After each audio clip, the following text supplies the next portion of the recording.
اللہ تبارک و تعالیٰ نے یہاں پر فرمایا ہے یا ایھا الذین آمنو، اے ایمان والو، ارکعوا واسجدوا واعبدوا ربکم، دیکھو رکوع کرو، سجدہ کرو اور اپنے رب کی عبادت کرو، وفعلوا الخیر، اور نیکیوں کو بجا لاؤ، لعلکم تفلحون، تاکہ تم لوگ کامیاب ہو جاؤ۔ سامعین اکرام، یہ جو آیت کریمہ ہے اس میں اللہ تبارک و تعالیٰ نے ایمان والے لوگوں کو مخاطب کیا ہے، اور اس آیت کریمہ کا دو مفہوم ہے۔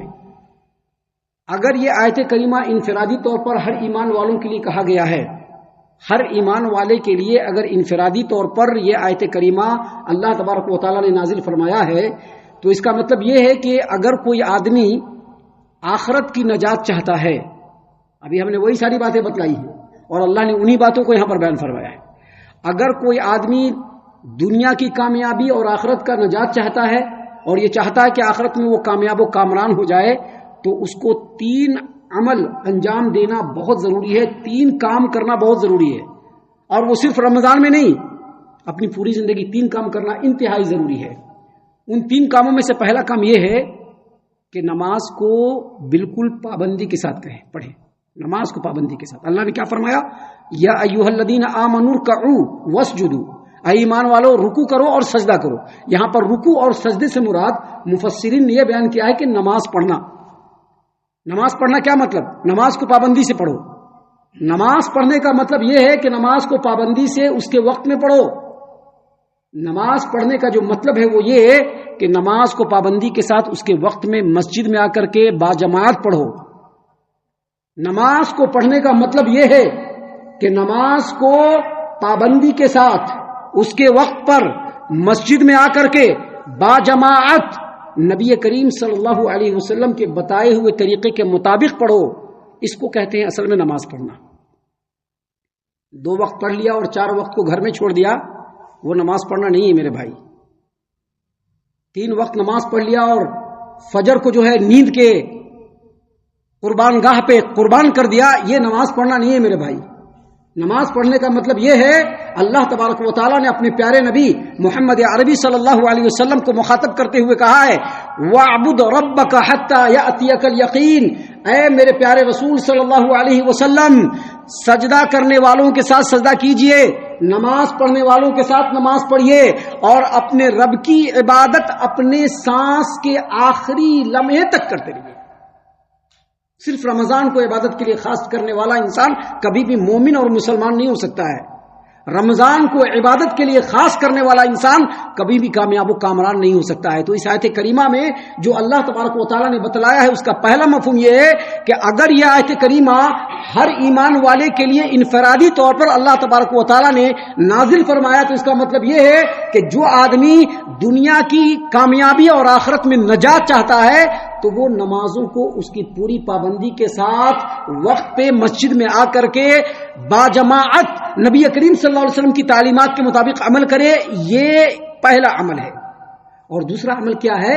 اللہ نے فرمایا وَاعْبُدُوا رَبَّكُمْ، اپنے رب کی عبادت کرو۔ کیا مطلب؟ اپنے رب کی عبادت کرنے کا مطلب یہ ہے کہ جو رب کی عبادت کرو اس میں کسی کو شریک نہ کرو۔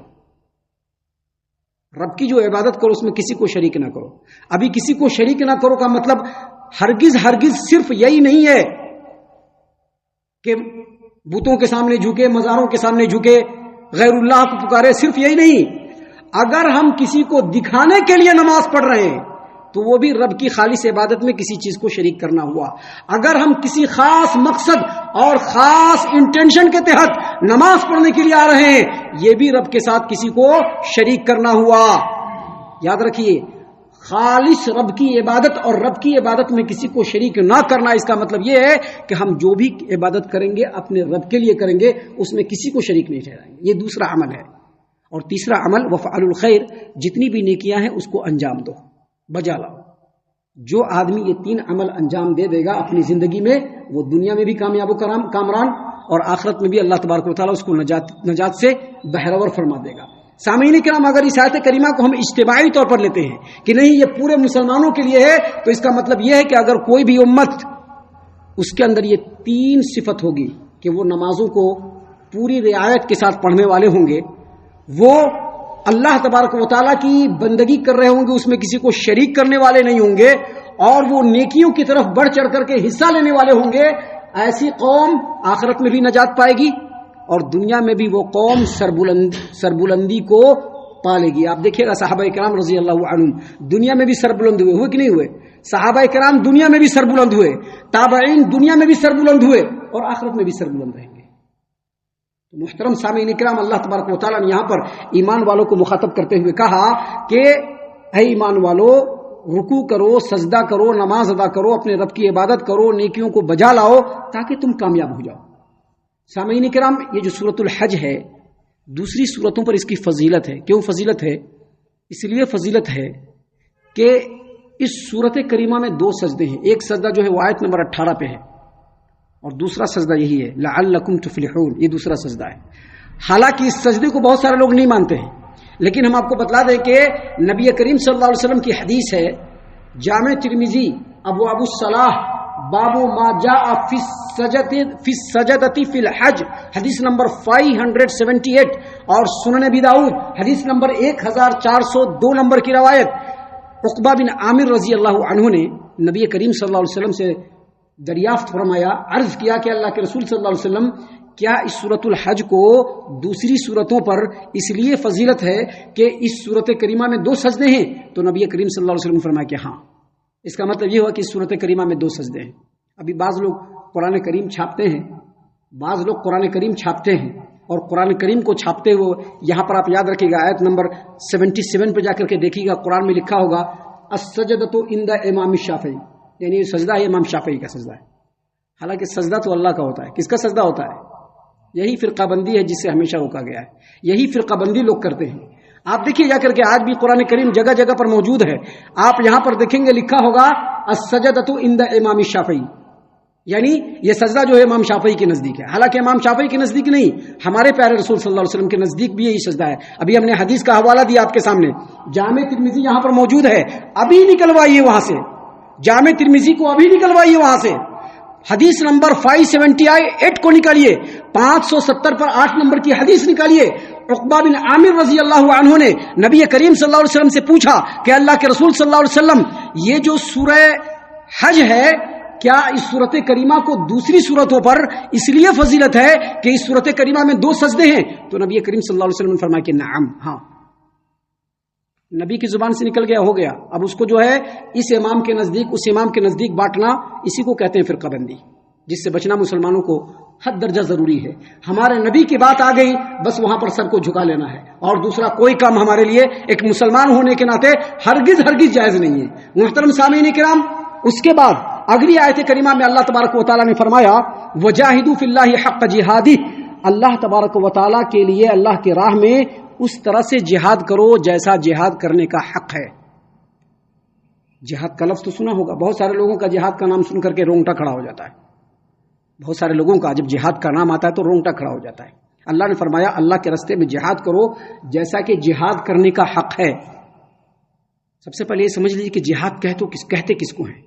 تو دیکھیے، جہاد جو ہے اصل میں ہر وہ کوشش جو دین کو قائم کرنے کے لیے کیا جائے، دین اسلام کو قائم کرنے کے لیے جتنی بھی کوششیں ہوں وہ جہاد ہے۔ دین اسلام کو قائم کرنے میں جو بھی رکاوٹیں سامنے آتی ہیں، ان رکاوٹوں کو دور کرنا، اس کو بھی جہاد کہتے ہیں۔ جہاد کا جو پہلا درجہ ہے، پہلا جو مقام ہے، وہ یہ ہے کہ انسان اپنے آپ سے جہاد کرے۔ کس سے جہاد کرے؟ اپنے آپ سے پہلے جہاد کرنا ہے۔ اپنے آپ سے جہاد کیسے کرنا ہے؟ اپنے آپ کو، اپنے نفس کو اللہ تبارک و تعالیٰ کی دین، اللہ تبارک و تعالیٰ کے مرضی کے انڈر میں کر دے کہ جیسا میرا رب چاہے گا میں ویسا ہی کروں گا۔ یہ بہت بڑا جہاد ہے، یاد رکھیے گا۔ سب سے بڑا جہاد یہی ہے کہ ایک انسان اپنے آپ سے لڑے کہ ہم وہی کریں گے جو میرا رب چاہتا ہے، اور اپنے نفس کو اللہ تبارک و تعالیٰ کے مرضی اور دین اسلام کے بالکل تابع کر دے، انڈر میں کر دے۔ اس کو سب سے پہلا جہاد کہا جاتا ہے۔ اس کا دوسرا درجہ یہ ہے کہ اسی چیز کو اپنے اہل و عیال پر بھی لاگو کرنا ہے۔ اپنے اہل و عیال پر، بیوی ہے، بچے ہیں، ان کو بھی اللہ کے راستے میں لگانا ہے۔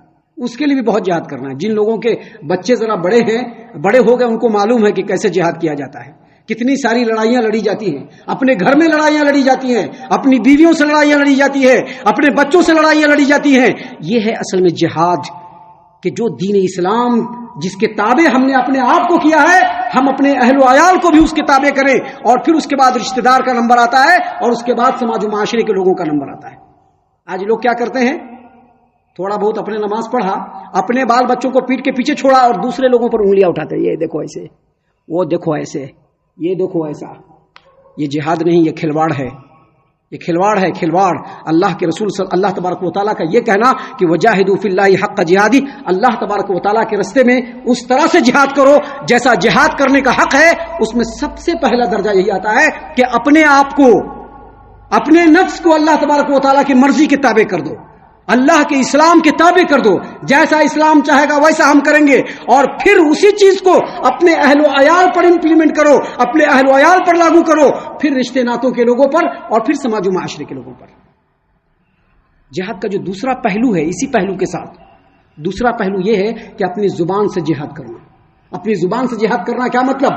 اپنی زبان سے لوگوں کو اسلام کی دعوت دینا، سماج و معاشرے کے اندر کوئی کمی اور کمزوری ہے اس پر نگاہ رکھنا، نگاہ رکھ کر کے اس کی اصلاح کرنے کی کوشش کرنا، اس کی اصلاح کرتے ہوئے اگر لوگوں کے تانے بھی سننا پڑے، لوگوں کی دشمنیاں مول لینا پڑے، وہ بھی مول لینا.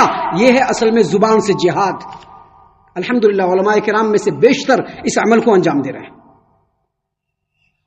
لوگوں کی ناراضگی کا بالکل ان کو پرواہ نہیں ہے. وہ کون کی ناراض ہوتا، کون کی نہیں ناراض ہوتا، اپنے گھر میں رہ لے گا. بھائی اگر سماج و معاشرے کے اندر، اگر جماعت و جمعیت کے اندر کوئی پرابلم ہے، اس کو زبان سے بولنا کہ یہ غلط ہے، یہ غلط ہے، یہ غلط ہے، یہ بھی جہاد کا ایک پہلو ہے. اللہ کے رسول صلی اللہ علیہ وسلم نے فرمایا ہے کہ اگر کسی آدمی کو اس بات کی طاقت، و حدیث کا مفہوم ہے، یہ پوری حدیث بیان نہیں کر رہے ہیں، حدیث کا مفہوم یہ ہے کہ اگر کسی آدمی کو اس کے سامنے اگر کوئی برائی ہو رہا ہے اور اس برائی کو اگر اس کو روکنے کی طاقت ہے تو ہاتھ سے روکے، اور اگر نہیں روکنے کی طاقت ہے تو اس کے زبان سے روکے، اور اگر زبان سے بھی روکنے کی طاقت نہیں ہے تو اس کو دل میں برا جانے. دل میں برا جانے کیا مطلب؟ اس کو اپنے سے الگ کرے اور اپنے آپ کو اس سے الگ کرے. اور جس کے اندر یہ بھی نہیں ہے، اس کے اندر ایمان کا رائی کے دانے کے برابر کا بھی ایمان نہیں ہے. تو نفس سے جہاد، اپنے اہل و عیال سے جہاد، رشتہ داروں سے جہاد، سماج و معاشرے سے جہاد، اور پھر اسی طرح سے زبان سے اللہ تبارک و تعالیٰ کی طرف بلانا، لوگوں کے اندر نیکی کا کام کرنے کا حکم دینا، ان کی برائیوں سے لوگوں کو متنبہ کرنا، یہ بھی جہاد ہے. اور اس کو کہتے ہیں جہاد باللسان. اور ایک ہوتا ہے جہاد بالقلم. جن لوگوں کو لکھنے آتا ہے وہ اپنے قلم کے ذریعے سے لوگوں کو اسلام کی طرف بلائے، اسلام کی تبلیغ و اشاعت کرے، اور جو لوگ اسلام پر اعتراض کرتے ہیں مدلل ان کا رد کرے. اور جہاد کا جو سب سے آخری درجہ ہے اور سب سے اہم درجہ ہے وہ تلوار سے جہاد کرنا، یعنی اللہ کے دین کو سربلند کرنے کی خاطر اس مقصد کے تحت چاہے ہماری جان چلی جائے، چاہے ہمارا مال لٹ جائے، اللہ کے دین کو سربلند کرنے کے لیے تلواروں سے جہاد کرنا، یہ بھی جہاد کا سب سے آخری مرحلہ ہے. سامعین کرام، ایک ایمان والے کے ایمان کا تقاضا ہی یہی ہے، ایک ایمان والے کے ایمان کا تقاضا ہی یہی ہے کہ اگر اس کا ایمان کمزور ہے تو اس کا ایمان ہمیشہ اس کو ابھارتا رہے گا. کیا ابھارتا رہے گا؟ اللہ کے راستے میں جہاد کرو. اور جہاد کا جو پہلا قسم میں نے بتلایا کہ اپنے آپ کو اللہ کے راستے پر لگانا، اپنے اہل و عیال کو اللہ کے راستے پر لگانا، اپنے بیوی بچوں کو اللہ کے راستے پر لگانا، اپنے رشتہ داروں کو اللہ کے راستے پر لگانا، اپنے سماج و معاشرے کے لوگوں کو اللہ کے راستے پر لگانا. زبان میں اللہ نے طاقت دیا ہے لوگوں کی برائیوں سے روکنا. ابھی سبھی جگہ انگلی کرتے ہیں، لیکن لوگوں کے اندر برائی دیکھا تو انگلی نہیں کریں گے. انگلی تو سبھی جگہ کرتے ہیں، ایسا کیوں، ویسا کیوں، ویسا کیوں، یہ کیوں، وہ کر دیا. لیکن جب ہم نے اپنے اندر یا اپنے خاندان کے لوگوں کے اندر برائی دیکھا، وہاں پر انگلی نہیں کیا، کیوں؟ سبھی لوگ ناراض ہو جاتی نا. یہ جو ہے جہاد نہیں ہے، یہ کھلواڑ ہے. یہ اسی لیے اللہ تبارک و تعالیٰ نے یہاں پر بیان فرمایا ہے وجاہدوا فی اللہ حق جہادی. اللہ تبارک و تعالیٰ کے راستے میں اس طرح سے جہاد کرو جیسا جہاد کرنے کا حق ہے. بڑی تفصیلی بات ہے. انشاءاللہ باقی باتیں ہم آپ کے سامنے کل پیش کریں گے. ہم اللہ سے دعا کرتے ہیں کہ اللہ تعالیٰ ہم تمام کو ان باتوں کے اوپر خوب غور و فکر اور تدبر کرنے کے ساتھ ساتھ ان باتوں کے اوپر عمل کرنے کی بھی توفیق عنایت فرمائے. آمین. اللہ تعالی ہم تمام کو صحیح معنوں میں پکا سچا مومن مسلمان بنائے، اللہ اور اس کے رسول صلی اللہ علیہ وسلم کی اطاعت و فرما برداری کرنے والا بنائے، صحابہ کرام رضی اللہ عنہم کے طریقے پر چلنے والا بنائے، جنت الفردوس میں جگہ عطا فرمائے۔ اے اللہ ہم تمام کو جہنم سے پناہ دے، اے رب العالمین ہم تمام کو جہنم سے پناہ دے، اے مالک الملک ہم تمام کو جہنم سے پناہ دے، آمین یا رب العالمین۔ وما علینا الا البلاغ المبین۔